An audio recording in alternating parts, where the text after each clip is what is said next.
Guys, welcome back to my channel, or welcome if this is your first time here. I'm Jaisha, and in today's video we are going to debunk some natural hair myths. Now, the internet has a whole lot of information out there about how to care for your curly hair, natural hair, and we're just going to get into some that are true and maybe not so true.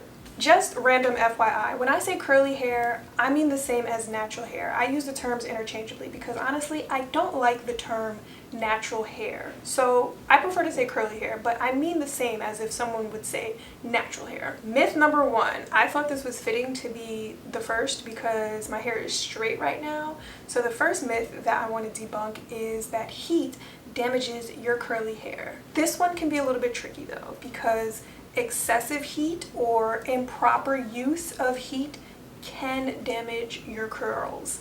So it's a possibility, but heat on its own used properly is not immediately going to cause damage to your hair. When I first started my curly hair journey, I was so afraid of putting heat on my hair because I just knew that like one little itty bitty piece of heat is going to damage my hair. Like any blow drying, flat iron, curling iron, staying far away from it. I was definitely probably overthinking it, just thinking that any small amount of heat was going to immediately cause full-on heat damage and I would have to cut all my hair off all over again. Not the case.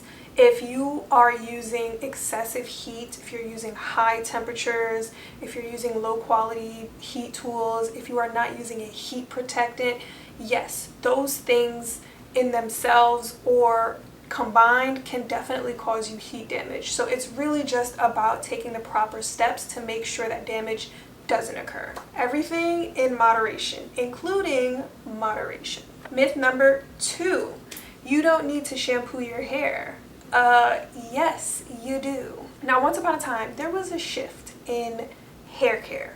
A lot of women stopped using perms and chemicals and relaxers, and we began embracing our curls naturally as they are. And at that time, there just weren't a lot of products catered to Black women's hair. And this thing started going around about not using shampoo, not washing your hair because you don't want to strip your curls. So we're going to use conditioner to wash our hair, aka co-washing. Conditioner does not wash your hair. Conditioner conditions your hair. Now, I understand the notion of not wanting to strip your curls. Completely get it. We don't want to do that. We want to retain moisture.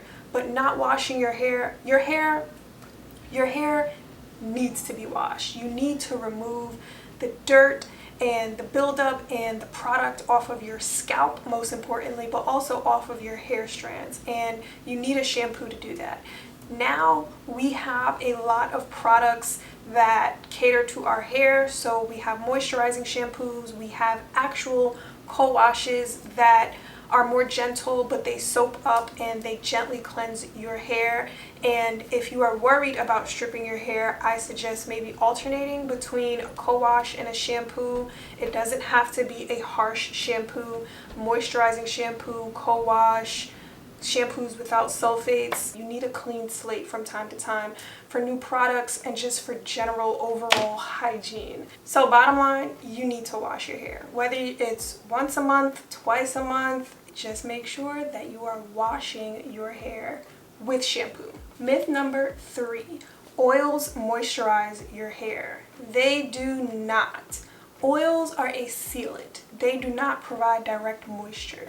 You know what is direct moisture? Water. Your hair loves water, and that's the true form of hydration. I don't care what kind of hair you have. It loves water.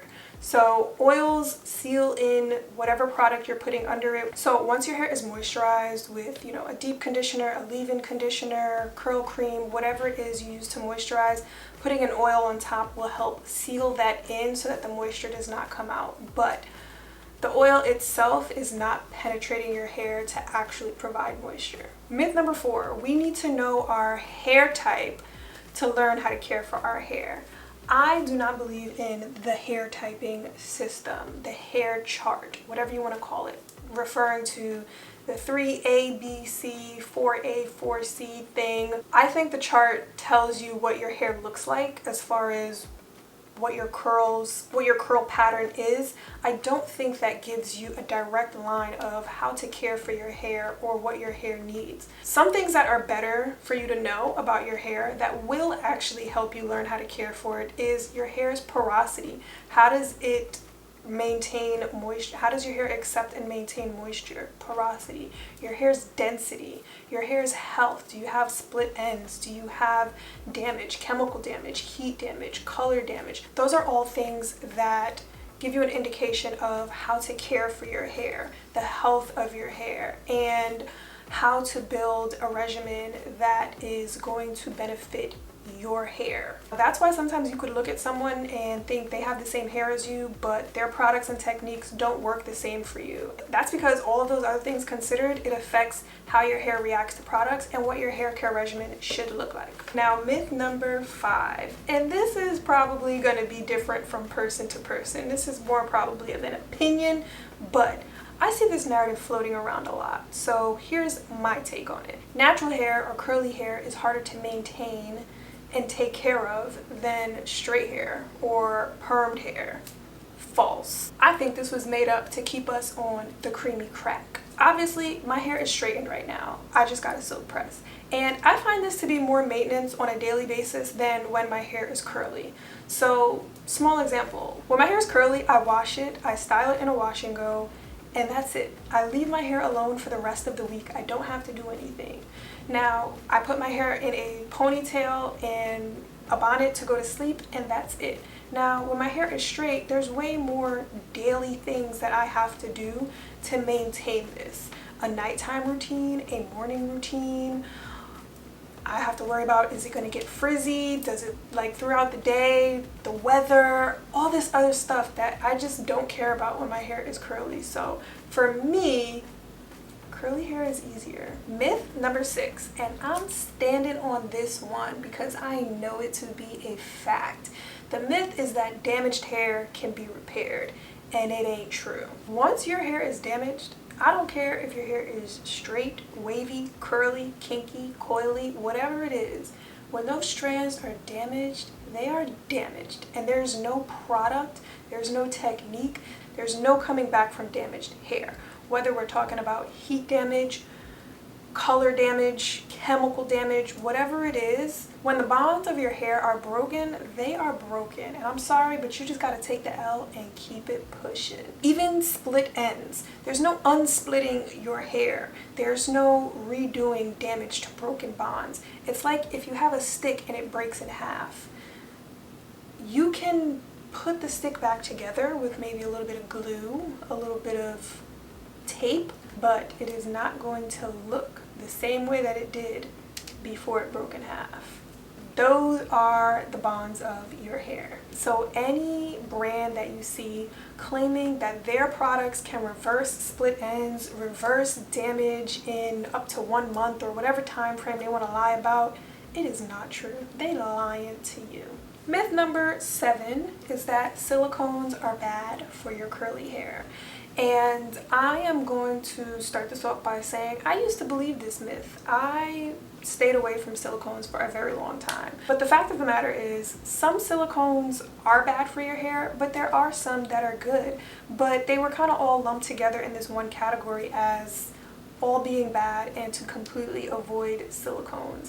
But in actuality, there are certain categories of silicones that help provide moisture. So you might see them in conditioners and styling products to help provide moisture. There are also bad silicones that prevent moisture from getting into your hair, and they cover your hair so that moisture can't get in, and those you might want to stay away from. Now, I kind of still tend to stay away from silicones because I'm not fully versed on what the good ones are versus what the bad ones are, but to lump them all into the same category is incorrect. Myth: deep conditioning your hair overnight provides more moisture. No, it does not.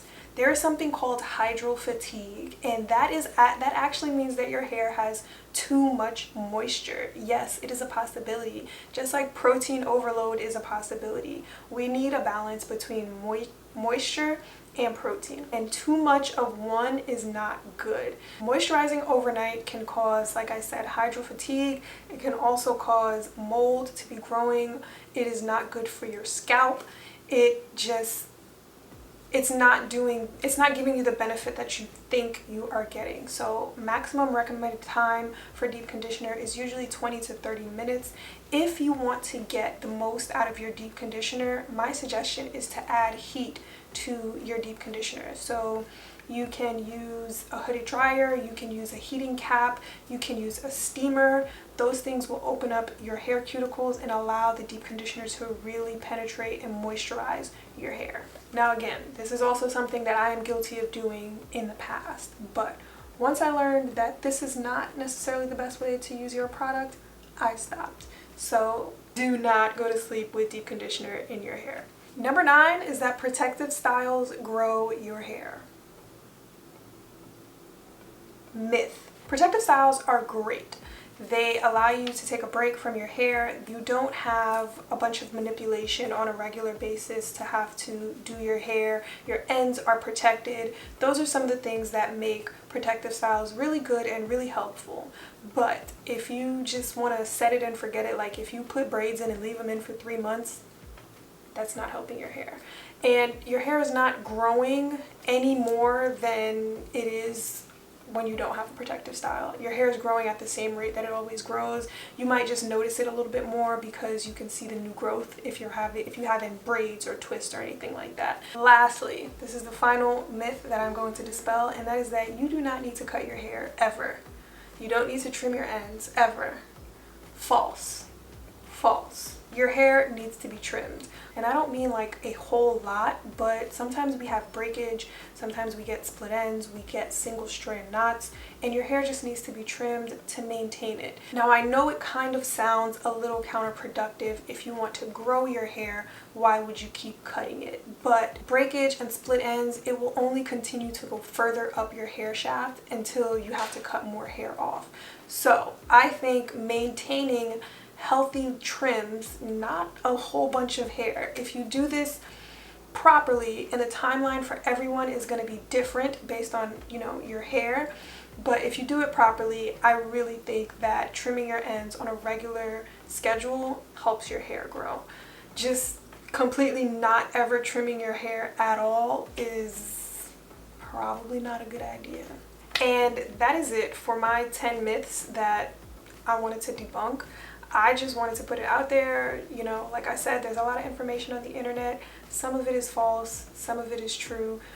The most important thing is to really do what works for you. Sometimes we can get really caught up in all of the information and YouTube University and what this person is doing to their hair, when it's really about figuring out what your hair likes and needs. So what do you think of the myths that I mentioned? Leave me a comment. Did I miss anything? Do you agree or disagree with some of them? All of them?